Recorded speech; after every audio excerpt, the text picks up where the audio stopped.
kepada Allah dengan mengucapkan Alhamdulillahi Rabbil Alamin. Berselawat kepada Rasulullah dengan mengucapkan Allahumma salli ala Sayyidina Muhammad wa ala ali Sayyidina Muhammad. Allahumma salli wa sallim wa barik alaih.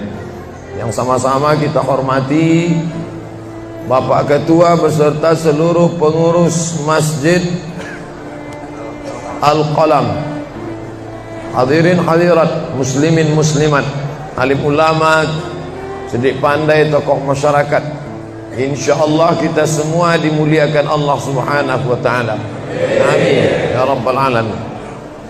Judul kita subuh ini sebagaimana tertulis, untuk apa kita hidup. Itulah agaknya yang dibicarakan ibu-ibu di atas sampai ribut betul. Untuk apa kita ini hidup? Pertanyaan ini tidak bisa dijawab oleh akal manusia. Makanya Sokrates, seorang filosof dulu Yunani, berkata, untuk menjawab mengapa kita hidup, perlu hidup 500 tahun lamanya. Tak cukup umur. Mau pikir untuk apa kita hidup. Sampai akhirnya karena tidak sanggup akal itu menjawab, maka diutuslah Nabi Muhammad sallallahu alaihi wasallam. Mata saya hanya bisa melihat apa yang ada dalam masjid ini saja. Saya tak tahu berapa banyak jamaah di luar. Maka karena mata ini terbatas, saya ini manusia yang lemah. Telinga juga hanya bisa mendengar apa yang dibicarakan sekeliling dan atas saja. Apa yang dibicarakan orang di luar sana saya tak tahu. Maka saya manusia yang lemah. Akal juga begitu, tidak bisa menangkap saya ini habis mati nanti mau kemana. Maka saya manusia lemah. Allah Maha tahu, maka dia kirimlah salah satu makhluknya ingin menjelaskan kau untuk apa, sedang di mana dan akan kemana. Dan makhluk itu bernama Nabi Muhammad sallallahu alaihi wasallam. Untuk apa hidup? Langsung dijawab, wa ma khalaqtul jinna wal insa illa liya'budun. Tidak ada makhluk yang kuciptakan, baik jin maupun manusia, kecuali untuk beribadah. Cara beribadahnya bagaimana? Langsung dijawab, wa ma arsalnaka illa rahmatan lil alamin. Bagaimana cara perbuatannya? Langsung dijawab, laqad kana lakum fi rasulillahi uswatun hasanah. Maka Al-Quran itu menjawab pertanyaan-pertanyaan. Yas'alunaka 'anil mahid, mereka bertanya kepadamu tentang perempuan haid. Qul huwa adza, katakan itu kotor, tidak baik. Yas'alunaka 'anil yatama, mereka bertanya kepadamu tentang anak yatim. Yas'alunaka 'anil khamri wal maisir, mereka bertanya kepadamu tentang khamar dan judi. Yas'alunaka madza yunfiqun, mereka bertanya kepadamu apa yang mesti mereka sedekahkan. Yas'alunaka 'anil ruh, mereka bertanya kepadamu tentang ruh. Qulir ruhu min amri rabbi, katakan ruh urusan Allah Subhanahu wa ta'ala. Wa ma utitum minal ilmi illa qalila, tidaklah kamu diberi pengetahuan tentang itu melainkan hanya sedikit saja. Jadi Al-Quran menjawab berbagai pertanyaan yang tak dapat dijawab oleh survei, tak dapat dijawab oleh lembaga penelitian riset. Dia menjawab apa yang tak bisa dijawab akal manusia. Pepatah Melayu berkata, kalau galah panjang sejengkal, jangan laut hendak diduga. Galah artinya bambu. Orang kalau naik rakit bambu mesti ditanamkan ke dalam sungai. Kalau panjangnya cuma sejengkal, jangan laut hendak diduga. Itulah orang yang terlalu memaksakan akalnya, akhirnya ngomong sendiri dan senyum sendiri.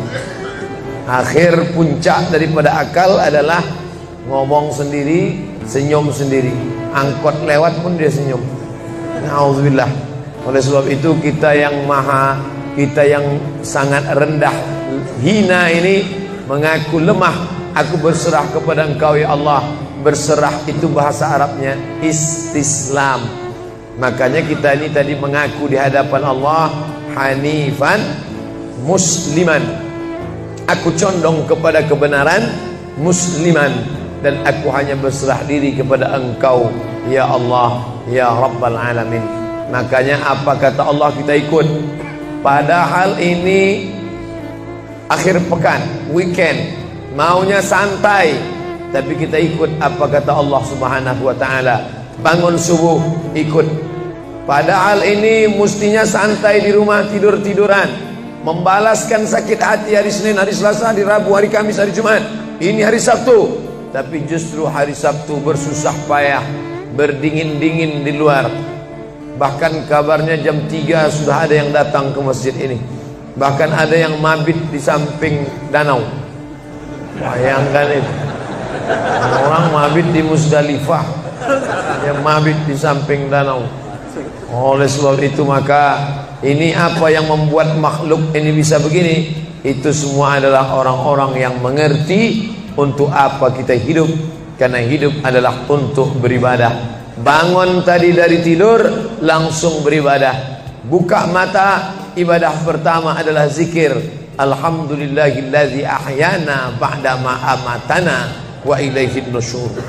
Masuk kamar mandi, tempat najis, kotor, bau, kotoran, tempat setan, tapi tetap menjadi ibadah. Dalam WC-nya pun ibadah. Dia masuk lagi ke kiri, dia katakan Allahumma inni a'udzubika minal khubusi wal khaba'is. Keluar dari kamar mandi itu ibadah juga. Dia langkah kaki kanan, dia katakan ghufranaka, ghufranaka, maafkan aku ya Allah. Mengapa dia minta maaf keluar dari WC? Karena selama di WC dia tidak menyebut Allah. Lidah yang diciptakan untuk beribadah, selama di dalam tidak beribadah, maka ibadah di dalam WC hanya hatinya saja berzikir. Tak boleh menyambut seruan azan. Terdengar suara azan masuk ke WC, Allahu Akbar, Allahu Akbar, Allahu Akbar. Oh, tak boleh. Tak boleh mengucapkan salam. Assalamualaikum, Nabi diam. Assalamualaikum, Nabi diam. 3 kali diucap, Nabi diam. Selesai keluar dari toilet, WC, barulah Nabi menjawab Waalaikumsalam warahmatullah. Karena tidak boleh menyebut nama Allah, maka minta ampun keluar dari WC. Karena lidah yang semestinya dipakai untuk menyebutmu ya Allah, berzikir mengingatmu ya Allah, tadi tak kupakai selama beberapa menit di dalam. Maka dia katakan ghufranaka. Lalu kemudian melihat wajah di cermin, mana tahu ada kotoran di mata. Jangan sampai kita berjumpa sama orang di masjid, orang senyum, kita senyum, yang disenyumkan orang kita. Maka lihat dulu baik-baik. Maka ketika melihat wajah, dia pun menjadi ibadah. Allahumma kama hassanta khalqi fahassin khuluqi. Sebagaimana kalau kau sudah perbaiki bentuk ciptaanku ini menjadi sempurna, maka perbaikilah akhlakku ya Allah. Lalu setelah itu berangkat dari rumah menuju masjid, beribadah juga. Bismillahi tawakkaltu ala Allah, la haula wala quwata illa billah. Setiap langkah kaki ke Masjid Al-Qalam ini bernilai 1 langkah menghapus dosa. Langkah kedua mengangkat derajat. Langkah ketiga menghapus dosa. Langkah keempat mengangkat derajat. Tidak tanggung-tanggung, derajatnya diangkat Allah. Siapa yang duluan datang langsung dapat di depan. Tapi ada orang terlambat tetap tinggi juga derajatnya. Mana dia? Ini yang di atas. Siapa bilang perempuan direndahkan, dihinakan? Perempuan dimuliakan. Mana contoh perempuan dimuliakan? Kalau mau tahu, datanglah ke Masjid Al-Qalam. Perempuan dimuliakan. Bapak Ibu yang dimuliakan Allah, masuk ke dalam masjid, langkah kaki kanan, Allahumma inni as'aluka min fadlik. Itu doa nanti keluar. Tapi ketika akan masuk, apa doanya? Allahumma ya Allah, iftahli, bukakan untukku abwaba rahmatik, pintu rahmatmu, bernilai ibadah. Duduk berzikir, jangan ngobrol, jangan cerita. Foto Pak Ustaz, sikit-sikit boleh. Lalu kemudian selama itu tertulis tadi di atas, Itulah hebatnya masuk ke Masjid Al-Qalam, tidak hanya mendengar ceramah, dapat pengajian. Ketika saya masuk tadi, dengar suara azan, ada tulisan hadis riwayat Al-Bukhari. Siapa yang mendengar seruan azan lalu menyambut seperti bunyi yang diucapkan muazzin, kecuali pada hayya 'alas shalah, hayya 'alal falah, dia baca la haula wala quwata illa billah, ditutup dengan doa wasilah. Allahumma rabba hadhihi da'wati tammah wassalatil qa'imah, dimintakan untuk Nabi Muhammad, ati sayyidana Muhammadanil wasilah wal fadilah wasyarafa wad darajatal aliyatar rafi'ah. Yang kelima, wa ba'athullahumma maqaman mahmuda alladhi wa'adtah innaka la tukhliful mi'ad. Maka kata Nabi, halat laku syafaati yaumal qiyamah, layaklah dia mendapat syafaatku hari kiamat. Makanya selama duduk di depan tadi, tak ada satupun yang ngobrol, semuanya menyambut seruan azan. Allahu Akbar, Allahu Akbar, Allahu Akbar, Allahu Akbar. Ada kawan sebelah ngajak ngobrol, gimana bro program mancing kita? Allahu Akbar, Allahu Akbar. Cerita tak tentu arah. Ini kita sedang beribadah kepada Allah Subhanahu wa ta'ala. Lalu kemudian selesai azan, salat sunat yang balasan pahalanya khairum minad dunya wa ma fiha, lebih baik daripada dunia dan seisinya. Apa itu? Qabliyah subuh. Sampai-sampai andai terlambat qabliyah subuh, tetap boleh dilaksanakan setelah subuh. Habis salat subuh barulah dilaksanakan qabliyah subuh. Tapi kalau sudah sama-sama ngaji, tapi kalau nanti pulang kampung, justru sekarang orang di kota ngaji, di kampung tidak ngaji. Zaman dulu di kampung ngaji, di kota tidak ngaji. Sekarang dunia sudah mau kiamat. Di kampung orang ngaji, di kampung orang tidak ngaji. Kenapa? Parabola masuk desa. Oleh sebab itu, maka kalau di kampung itu tidak ada pengajian, mereka tidak tahu bahwa qabliyah subuh diganti setelah subuh. Nanti pas mau bulan puasa pulang kampung, jangan qabliyah subuh setelah subuh. Karena nanti begitu mereka lihat, loh apa tuh? Sejak tinggal di Bekasi ikut aliran sesat. Dan dia tidak tahu bahwa sholat qabliyah subuh itu jangan sampai tinggal. Andai tertinggal, tetap dilaksanakan setelah sholat subuh. Ayatnya diatur. Ayat pertama, qul ya ayyuhal kafirun.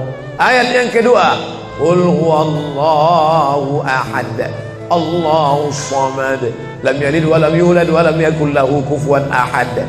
Andai masuk ke dalam masjid, kebetulan jamnya langsung nampak kelihatan, iqamat tinggal 2 menit lagi, iqamat 2 menit, tak mungkin sholat 4 rakaat. Pilihannya tahiyatul masjid atau qabliyah, qabliyah atau tahiyatul masjid. Kalau melaksanakan tahiyatul masjid tidak dapat qabliyah, tapi kalau melaksanakan qabliyah automatically dapat tahiyatul masjid. Oleh sebab itu, andai terlambat, waktu tinggal 2 menit, maka laksanakanlah qabliyah subuh. Tapi jangan gara-gara ini terlambat terus. Yang paling afdal cepat datang. Apa kata jamaah? Yang lambat kan ustaz, kami cepat datang. Bapak ibu yang dimuliakan Allah Subhanahu wa ta'ala, selesai itu salat subuh. Kalau qabliyahnya lebih baik daripada dunia dan seisinya, apalagi salat subuhnya. Begitulah. Kalau qabliyahnya saja yang pendek ayatnya lebih baik daripada dunia dan seisinya, apalagi solat subuhnya. Lalu pahala solat subuh itu apa? Tak ada yang tahu. Makanya kata Nabi, lau ya'lamuna ma fil atamati was subhi, andai mereka tahu pahala solat subuh berjamaah, la atauhuma habwan, mereka akan datang ke Masjid Al-Qalam walaupun merangkak. Habwan, lumpuh, sakit kakinya, dia akan datang. Kursi roda tak ada, yang mendorong tak ada, datang dia ke masjid ini walaupun merangkak. Kenapa mereka tidak datang? Karena mereka tidak tahu. Kenapa mereka tidak tahu? Karena mereka memang tidak cari tahu dan tak mau tahu. Dan sampai masanya mereka nanti akan menyesal saat melihat orang-orang mendapatkan balasan muttaqiina fiha 'alal araik, Mereka duduk di atas kursi-kursi istana surga, tersenyum melihat orang-orang yang dulu tak peduli pada sholat subuh. Mudah-mudahan kita semua istiqamah insyaallah. Jadi Ustadz, kalau hidup ini cuma untuk ibadah, sholat, masjid, baca Quran, zikir, gimana kami mau mencari nafkah? Gimana kami mau buka ruko? Gimana kami mau bisnis? Gimana kami mau tanam kelapa sawit? Gimana kami mau proyek batu bara? Gimana kami mau ternak ikan? Ini mesti dipahami bahwa ibadah itu dibagi dua. Satu namanya ibadah mahdhah, pure, original, murni, tidak bercampur dengan apa-apa. Yang satu lagi tidak ibadah tapi bernilai. Nah, ini mesti dipahami. Bapak yang masuk kantor dari jam 8 pagi sampai jam 4 sore itu ibadah. Karena kalau itu tidak ibadah, habislah waktu kita. Makanya yang bekerja niatkan ibadah. Sehingga kalau istrinya nanya, "Mas kok lama pulang?" Ibadah nih, Mas. Tapi jangan gara-gara ini di kantor itu ibadah, lalu ketika azan di masjid kantor berkumandang, hayya 'alas shalah, dia terus ngetik, "Mas, ayo ke masjid." Enggak, ini pun juga ibadah. Kau ibadah aja ke sana, aku ibadah di sini. Itu juga enggak benar. Karena ibadah itu dibagi dua. Satu yang murni, pure, tidak bercampur dengan apapun, namanya ibadah mahdhah. Salat, baca Quran, zikir, iktikaf. Tapi ada satu lagi tidak ibadah, tapi kalau diniatkan dia bernilai ibadah. Termasuk ibu-ibu yang hamil 9 bulan 10 hari itu ibadah. Kalaulah 9 bulan 10 hari itu tidak ibadah, betapa tidak adilnya Allah. Masa kita yang duduk-duduk di masjid dapat pahala ibadah, dia yang muntahnya, yang ngidapnya tak dapat ibadah. Tadi malam begitu sampai di airport langsung SMS masuk, "Ustadz, keluar dari pintu berapa? Ini ada perempuan ngidam mau ketemu." Saya keluar dari pintu 4, kami sudah standby di pintu 4. Lantai berapa? Lantai paling atas. Oke, sampai di sana lihat perempuan tidak pakai jilbab, pakai celana jeans. Saya udah mau marah. Ini kenapa? "Mohon maaf Pak Ustadz, non muslim." Astagfirullah. Rupanya non muslim hamil ngidam mau jumpa Ustadz Somad. Mudah-mudahan anaknya jadi anak solid. Ya, Allahu Akbar. Bernilai ibadah. Lalu yang dapat pahala dari itu siapa? Dari mana ibu-ibu hamil muda itu tahu saya? Kenal saya di mana? Padahal dia dari Jawa, saya dari Sumatera. Ternyata ada orang beribadah yang tidak kita sangka ibadah. Tidak ada rukun, tidak ada syarat, tidak ada wajib, tidak ada sunat, tidak ada makruh, tidak ada mubah. Apa ibadahnya? Ya ini, merekam ceramah ini. Merekam ceramah ini ibadah.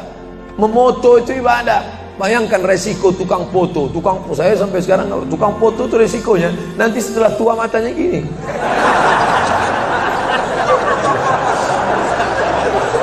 Tapi kalau mereka niatkan ikhlas untuk ibadah, maka insya Allah sehat walafiat. Ini sampai sekarang yang banyak moto-moto ustaz itu mana ada matanya tetap aja sehat.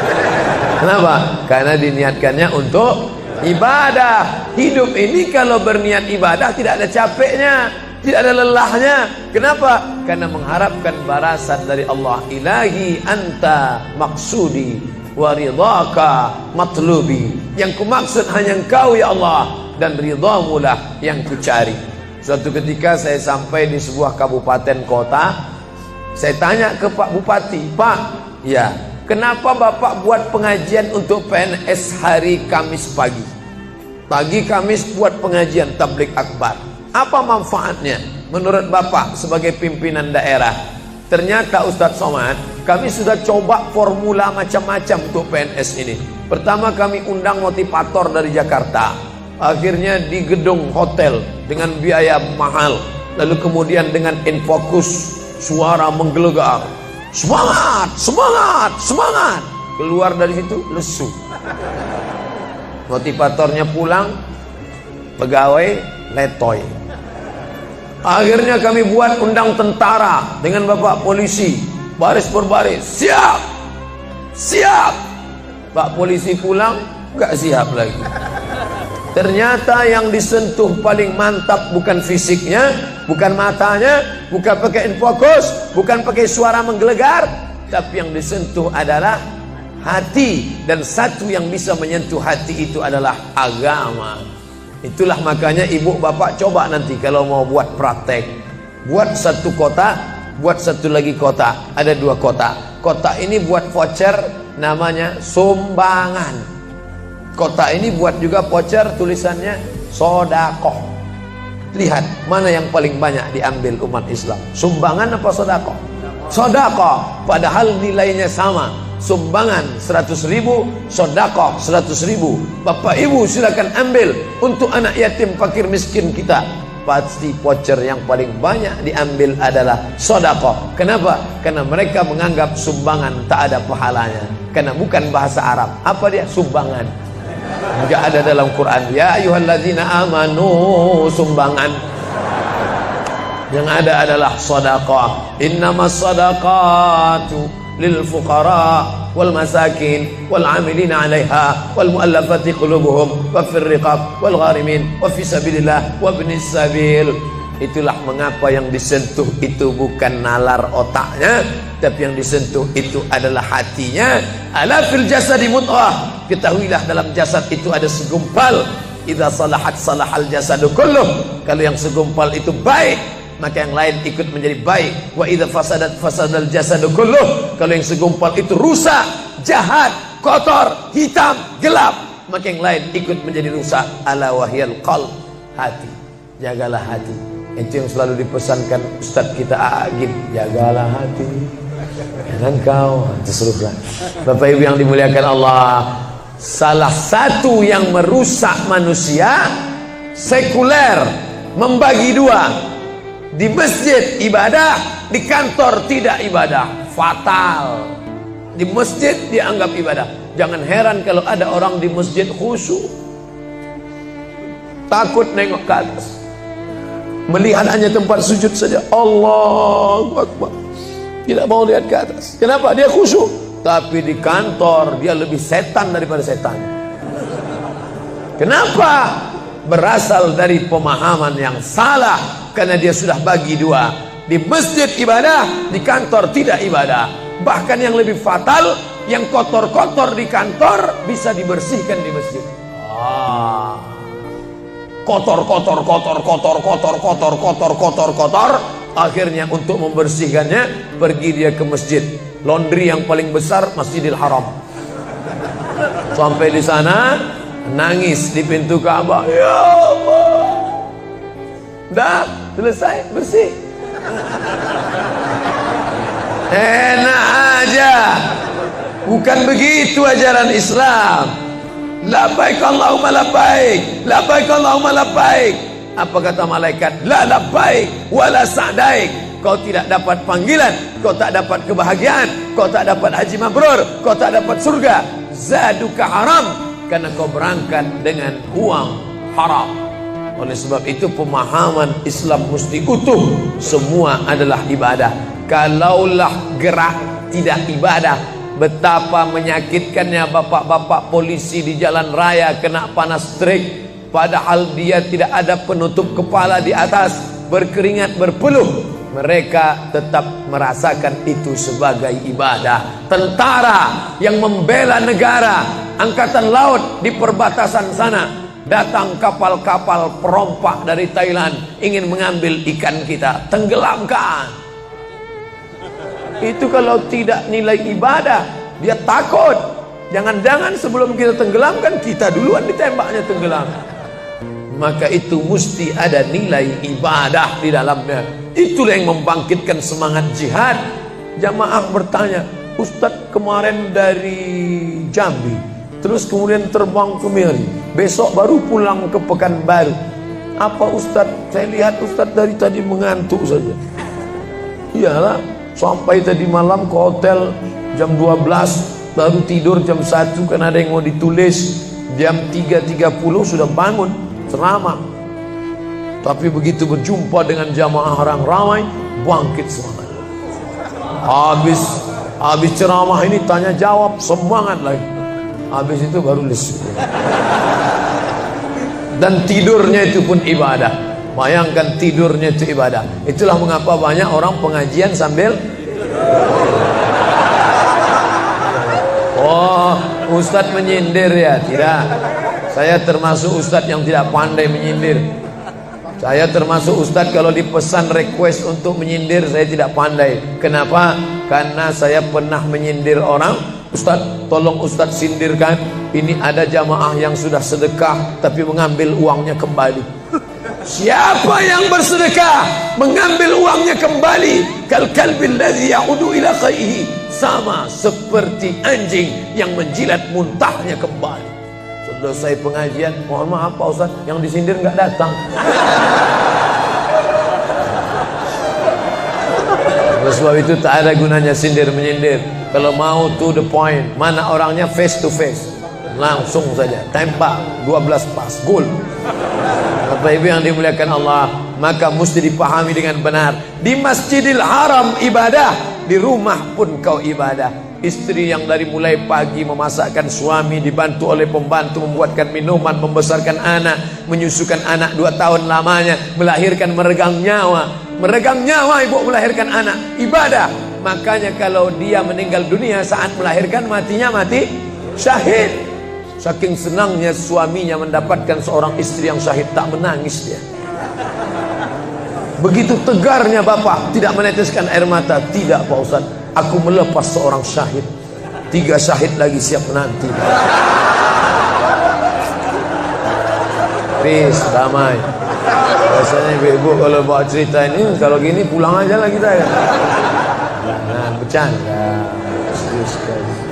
Nah, tapi yang saya katakan tadi itu semuanya ibadah badan. Melangkah dari rumah, ibadah badan. Membukakan mata, ibadah badan. Mendengar ceramah, ibadah badan. Membaca Quran, ibadah badan. Berzikir, likulli sulama minkum sadaqah. Setiap tulang-tulang sendi ada sedekahnya. Subhanallah, subhanallah, subhanallah, subhanallah, subhanallah, subhanallah. Itu ibadah badan.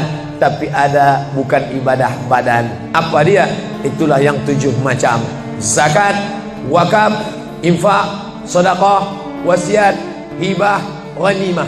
Nah, itu ibadah harta. Mana yang lebih banyak? Ibadah harta apa ibadah badan? Ibadah badan. Kalau ibadah harta tak banyak. Zakat, wakaf, infak, sedekah, wasiat, hibah, ghanimah, rampasan perang. Tapi kalau ibadah badan, setiap gerak adalah ibadah. Makanya kita mesti bergerak. Di kulli harakah barakah. Setiap ada gerak pasti ada berkah. Makanya tak boleh tidak bergerak. Air sumur kalau tidak ditimba, air itu akan busuk, butek, warnanya pun tidak ada seperti minyak di atas. Mata air mesti terus berganti. Darah harus tetap mengalir, jantung harus tetap berdetak. Makanya jangan pernah kosong dari aktivitas. Fa idza farata fansab. Selesai dari satu ibadah, pindah ibadah lain. Selesai ibadah tegak, pindah ibadah ruku. Habis ibadah ruku, pindah ibadah tegak. Habis ibadah tegak, pindah ibadah sujud. Habis ibadah sujud, pindah antara 2 sujud. Selesai sudah salat, lalu kemudian puasa. Selesai puasa, lalu kemudian berzakat. Selesai zakat, lalu kemudian mengitari Ka'bah. Subhanallah walhamdulillah wa la ilaha illallah wallahu akbar. Selesai itu melontar jumrah. Selesai itu menggunting rambut. Selesai itu berzikir. Tidak pernah kosong. Sampai kapan? Sampai malaikat maut mencabut nyawa dan ucapan terakhir yang keluar dari mulut adalah la ilaha illallah. Itulah jawaban tentang pertanyaan untuk apa kita hidup di dunia. Nanti kalau ada anak, ibu, bapak, tetangga, kawan, sahabat, handai tolan bertanya, untuk apa kita ini hidup? Tak usah jawab, putarkan aja videonya. Itulah enaknya zaman sekarang. Kalau dulu mesti diingat. Saya dulu pulang sholat Jumat, mak saya manggil, sini ya mak, ceritakan apa isi khutbah khotib tadi di masjid. Gini. Itulah awal saya ceramah. Jadi saya paham mengapa saya menjadi ceramah sekarang. Dan saya tidak pernah merasa menceramahi bapak ibu. Saya tidak pernah merasa mengguru-gurui. Saya hanya seperti seorang anak sedang bercerita pada ibunya saja. Tadi mah kata khotib itu begini. Anak sekarang enggak. Apa kata khotib tadi? Ini MP3-nya. Bapak Ibu yang dimuliakan Allah Subhanahu wa taala, ibu yang mendidik anak-anak ibu, ibadahnya luar biasa. Itulah mengapa ibu lebih tinggi derajatnya daripada laki-laki. Ilzam rijlaiha, kau urus tapak kakinya, fathammal jannah, kau dapati surga di sana. Di bawah tapak kakinya surga, al jannatu surga, tahta di bawah aqdam kaki al ummahat, ibu-ibu. Kenapa begitu? Karena ibadah dia yang luar biasa, tidak bisa dilakukan oleh laki-laki. Salat kita bisa, puasa kita bisa, tawaf kita bisa, sa'i kita bisa, melontar jumrah kita bisa, tahallul kita bisa. Tapi ada yang kita tak bisa. Apa dia? Mengandung. Kita tak bisa. Siapa yang mau coba mengandung, keluar dari sini, ambil bola voli, ikat di perut. Melahirkan kita tak bisa. Siapa ingin coba melahirkan, keluar dari sini, telanlah jeruk bulat-bulat. Habis itu keluarkan bulat-bulat. Menyusukan kita tak bisa, dan itu ibadah. Tapi bukan ibadah mahdhah. Dia tidak selevel dengan sholat, zakat, puasa, haji. Tapi ibadah ini berkualitas. Ibadah badan sudah, ibadah harta sudah. Ada ibadah yang terakhir, yang ketiga. Kalau ibadah badan berkeringat, lelah, capek. Ibadah harta, duit habis. Tapi ada ibadah satu lagi, tak nampak di mata. Apa dia? Ibadah hati. Itulah dia ikhlas. Orang yang ikhlas tak tampak. Ikhlas, ridha, qanaah, tawakal, zikir, muhasabah, muraqabah, tazkiyatun nafs, mensucikan hati dari penyakit hati, riya, sum'ah, takbur, sombong, hasad, busuk hati. Itu ibadah. Kenapa begitu? Disitulah letak adilnya Allah. Man bana masjidan, siapa yang bangun masjid, banallah mislahu baitan fil jannah, dibangunkan Allah untuknya satu istana di dalam surga. Bapak Ibu yang ikut membangun masjid ini, mudah-mudahan diberikan Allah Ta'ala balasan melimpah ruah. Kami nggak bisa Pak Ustadz, jangankan bangun masjid, buat rumah kami aja kami nggak bisa. Allah Maha Adil. Kalau kau tidak bisa dengan ibadah harta, maka engkau dengan ibadah tangan. Apa dia? Ikut gotong royong masjid. Nampak ada pembangunan masjid, ikut ngecornya, pasangnya, tapi dengan syarat menyelesaikan masalah. Jangan buat masalah. Man shalla isnatai asyarata rakaat, siapa yang salat 12 rakaat fil yaumi wal lailah, sehari semalam, bunyalahu bihinna baitun fil jannah, dibangunkan untuknya satu istana di dalam surga. Sama macam orang yang bangun masjid, salat 12 rakaat. Kamu bisa bangun masjid? Bisa. Bagus. Kamu? Saya nggak bisa. Amal saya apa? Tenang, ada amal. Allah Maha Adil. Salat 12 rakaat. 2 rakaat sebelum subuh, 4 rakaat sebelum zuhur, 2 rakaat setelah zuhur, 2 rakaat setelah maghrib, 2 rakaat setelah isya. 12 rakaat. Saya nggak bisa Pak Ustadz, sedang terbaring di rumah sakit, kaki sakit, kepala sakit, hati sakit, jantung sakit. Stop, jangan lanjutkan. Aku tak sampai hati mendengar penderitaan. Jadi amal saya apa Pak Ustadz? Ada satu amalmu. Apa dia? Ridha, menerima takdir Allah Subhanahu wa ta'ala. Sakit Pak? Tidak. Kenapa? Sakitku hilangkan hatiku ridha. Man lam yasbir bi balai, siapa yang tak sabar dengan bala ujianku, walam yarda bi qada'i, yang tak ridha dengan takdirku, falyatlub rabban siwaya, carilah Tuhan selain aku. Kau sabar, kau ridha menerima itu. Apa balasannya? Lebih hebat daripada balasan orang yang bangun masjid, lebih besar daripada balasan 12 rakaat salat. Innama yuwaffas sabiruna ajrahum bighairi hisab. Orang yang sabar itu balasannya bighairi hisab, tak dapat dihitung, tak dapat dikira, unlimited. Begitulah Allah Maha Adil. Untuk apa kita hidup? Hidup untuk beribadah. Ibadah apa yang kita lakukan? Ibadah badan, ibadah harta, ibadah hati. Yang sudah melaksanakan tiga-tiganya, alhamdulillah. Yang baru melaksanakan satu, tambah. Yang satu pun belum, innalillah. Masjid ini besar.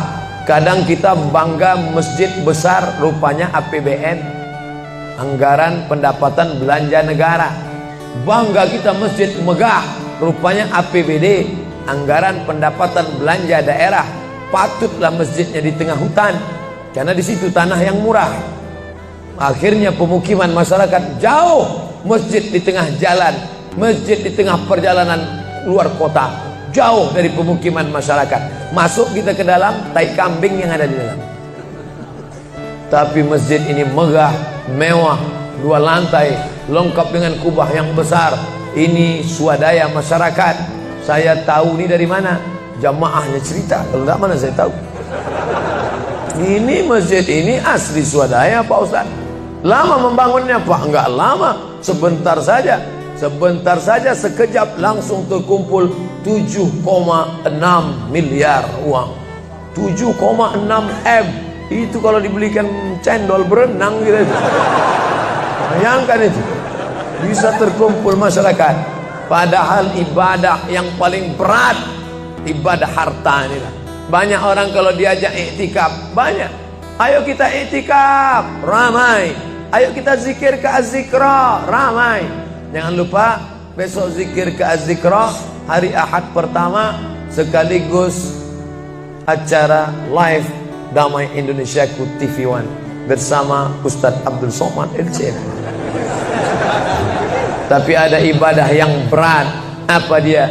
Ibadah harta. Banyak orang ketika diajak muhasabah zikir malam, ya Allah, banyak dosa kami ya Allah, tapi dia susah menangis, meneteskan air mata.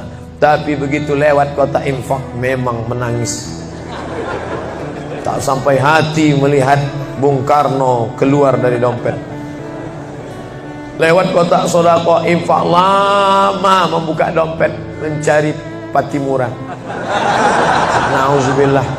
Mudah-mudahan kita tak termasuk golongan yang bakhil ini. Kenapa? Karena setan selalu asyaitan, setan ya'idukumul faqra, membisikkan kepakiran. Jangan beri, jangan beri, jangan beri, nanti kau susah, nanti anak kau tak makan, nanti kau dikeluarkan kerja, kau makan apa, nanti kau mau beli rumah, nanti kau mau beli tanah, nanti kau mau beli mobil, nanti kau mau beli cincin, nanti kau mau beli kamera, nanti kau mau ganti HP, uangmu tak ada. Setan selalu berbisik-bisik. Lawan setan itu. Qul a'udzu birabbin nas, malikin nas, ilahin nas, min syarril waswasil khannas, alladzi yuwaswisu fi sudurin nas, minal jinnati wan nas. Hanya saja kalau yang berbisik itu setan, kita baca ayat kursi, insya Allah dia kabur. Ini yang berbisik ini kawan kita. Kita bacakan ayat kursi, hafal pula dia dari kita lagi. Tapi tak apa-apa, tetap aja bacakan. Allahu la ilaha illa huwal hayyul qayyum, la ta'khudhuhu sinatun wa la naum. Hembuskan ke wajahnya.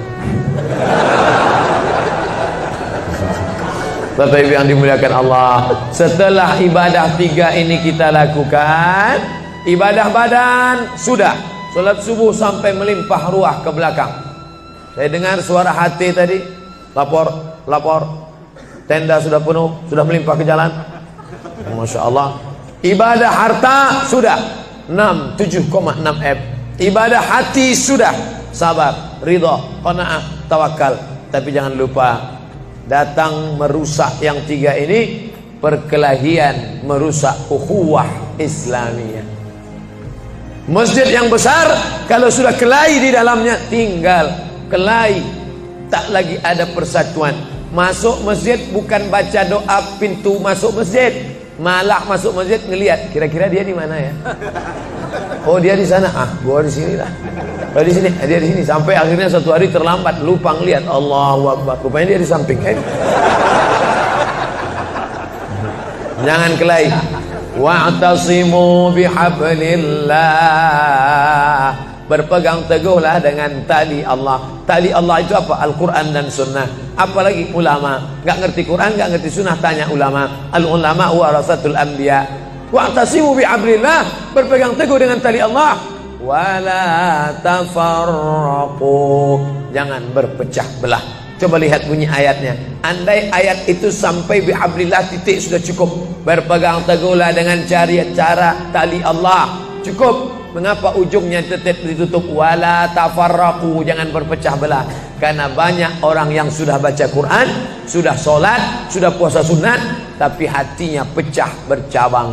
Galah patah boleh disambung, kaca retak boleh direkat, hati rusak kemana obat akan dicari. Oleh sebab itu kalau ada fitnah-fitnah, tabayun, klarifikasi. Jangan suudzon.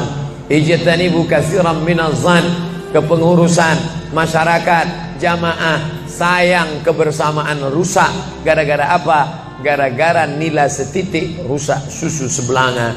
Gara-gara api di dalam sekam, ada kulit padi bertimbun, di dalamnya itu ada setitik api, tiba-tiba api menyala, akhirnya semua menjadi abu, dan abu dihembus angin, tak berkesan sama sekali. Hilang 3 ibadah. Ibadah badan hilang, ibadah harta hilang, ibadah hati hilang. Gara-gara apa? Berkelahi. Ingat, setan tak pernah berhenti. Inna syaitan, setan ya isa an ya'budahul musallun. Setan kalau sudah melihat orang sholat, dia tidak lagi goda mereka untuk menyembah, sembahlah aku, sembahlah aku, sembahlah aku, sembahlah aku. Tidak. Tapi apa yang dia lakukan? Walakin fit tahrish, menanamkan permusuhan ke dalam hati orang yang sholat. Angkat jaga ini. Jangan kita bertengkar gara-gara masalah khilafiyah. Saya kalau jadi imam di masjid dekat rumah saya jadi imam, saya baca kunut. Dan imam-imam dekat rumah saya itu saya pesan harus baca kunut, karena saya berpegang mazhab Syafi'i. Tapi ketika sholat di Masjid Al-Qalam, saya tidak tahu jamaah di sini pakai kunut apa tidak. Saya tidak ingin merusak kebiasaan mereka. Mana tahu mereka ikut mazhab Hambali, mana tahu mereka Muhammadiyah, saya tidak tahu. Maka ketika diminta jadi imam, Ustaz jadi imam, batuk. Saya tak mau merusak, biarlah imam tetap saja. Rupanya imam di Masjid Al-Qalam tidak baca kunut, ya saya tetap ikut sholat. Apakah perlu saya ulang sholat saya? Tidak, sholat saya sah.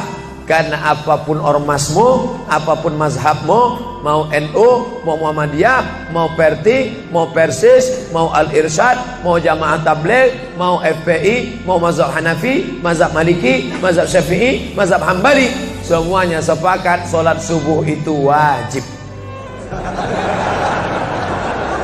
Jadi yang wajib aja kita laksanakan. Adapun perbedaan teknisnya, yang satu pakai usolli, yang satu nggak pakai usolli, yang satu ngangkat tangannya ke telinga, yang satu ngangkat tangannya ke bahu, yang satu bismillahnya jahar, yang satu bismillahnya sir, yang satu ayatnya panjang, yang satu ayatnya pendek, yang satu pas mau turun sujud tangan duluan, yang satu lutut duluan, yang satu duduknya tapak kakinya duduk di tapak kaki kiri, yang satu duduknya langsung pantatnya ke lantai, yang satu telunjuknya ngangkat sekali, yang satu berkali-kali.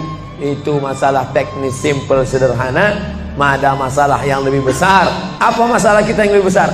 Membeli tanah baru untuk buat sekolah Islam, membeli tanah baru, ruko baru untuk buat apa? 212 mat, kita mat, orang Islam belanja di warung Islam. Alangkah indahnya, selesai acara sholat subuh bersama, pengajian bersama, selesai itu belanja beras minyak goreng bersama, serbu, sehingga bangkitlah ekonomi umat. Berapa pegawai bisa ditampung bekerja, langsung membeli beras ke tempat-tempat tanaman masyarakat, sehingga mereka tidak menjadi korban rentenir. Musim menanam diulur, kasih pinjaman pupuk, pinjaman tanah. Masa musim panen ditarik, mereka menjadi korban rentenir lintah darat, disedot darah mereka sampai kering dan mati. Kita selamatkan dengan apa? Dengan market. Masjid punya market. Saya beberapa kali meresmikan market punya masjid di Masjid Raya Batam, Masjid Agung Batam. Itu di bawahnya ada super mini market untuk jamaah. Kemarin pulang dari Pulau Bintan, itu juga meresmikan di Dumai. Begitu juga. Nah, ini 212 Mart. Terserah namanya apa. Ada 212 Mart, ada namanya Kita Mart, atau bisa juga buat Somart. Nah, bisa. Bapak Ibu yang dimuliakan Allah Subhanahu wa taala, maka visi misi kita ke depan, jauh melihat ke depan. Kami harus punya pusat perbelanjaan komunitas muslim, kami harus punya komplek perumahan muslim. Nah, ini semua yang akan menyelamatkan kita. Kalau sudah begitu, maka mengertilah untuk apa kita hidup, dan setelah itu kita pun mati dalam keadaan tenang. Baru anak kita bisa berkata, mari kita antar jenazah almarhum Abdul Somad menuju tempat peristirahatan terakhir, karena memang benar-benar istirahat. Tapi berapa banyak orang tidak istirahat karena amal badan tak ada, amal harta tak ada, amal hati tak ada, tak pernah memikirkan masjid, tak pernah memikirkan umat, tak pernah memikirkan belanja umat, tak pernah memikirkan pendidikan anak-anak umat. Akhirnya mati yang layak untuk dia. Mari kita antar dia menuju azab pertama, akan menyusul azab-azab berikutnya. Na'udzubillah.